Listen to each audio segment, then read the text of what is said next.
Sir enumeration ప్రక్రియ 100% పూర్తి చేసుకుని జిల్లాలోనే దుబ్బాక మున్సిపాలిటీ ప్రథమ స్థానంలో నిలవడం ఎంతో హర్షించదగ్గ విషయమన్నారు తహసీల్దార్ మోతీ సింగ్. సిద్దిపేట జిల్లా దుబ్బాక తహసీల్దార్ కార్యాలయంలో నిర్వహించిన మీడియా సమావేశంలో ఆయన మాట్లాడారు.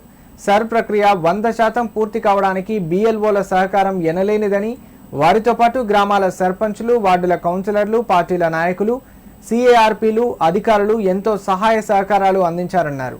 రానున్న రోజుల్లో కూడా ప్రభుత్వ కార్యక్రమాలకు వారి సహకారం ఇలాగే అందించి విజయవంతం చేసేందుకు ప్రతి ఒక్కరూ కృషి చేయాలన్నారు. ఈ కార్యక్రమంలో రెవెన్యూ సిబ్బంది పాల్గొన్నారు. దుబ్బాక మండల BLOస్ మరియు సూపర్వైజర్కు అందరికీ థ్యాంక్స్ చెప్తున్నా, ధన్యవాదాలు.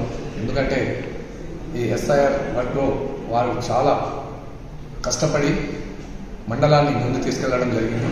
అందులో భాగంగా ఈ రోజు వరకు మన దుబ్బాక మండలం 100% పూర్తి చేసుకోవడం జరిగింది.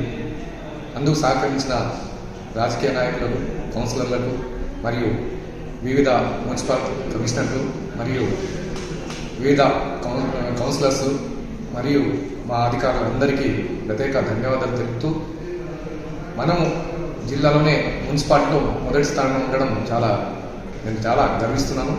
ఇక ముందు కూడా ఎటువంటి గవర్నమెంట్ ప్రోగ్రామ్ ఇచ్చినా ఆ ప్రోగ్రామ్ను ఇదే విధంగా ఇదే స్ఫూర్తితో ముందుకు తీసుకెళ్లి దుబ్బాక మండలాన్ని మంచి మొదటి స్థానంలో ఉంచాలని నా కోరిక. ఆ కోరికను నెరవేరుస్తానని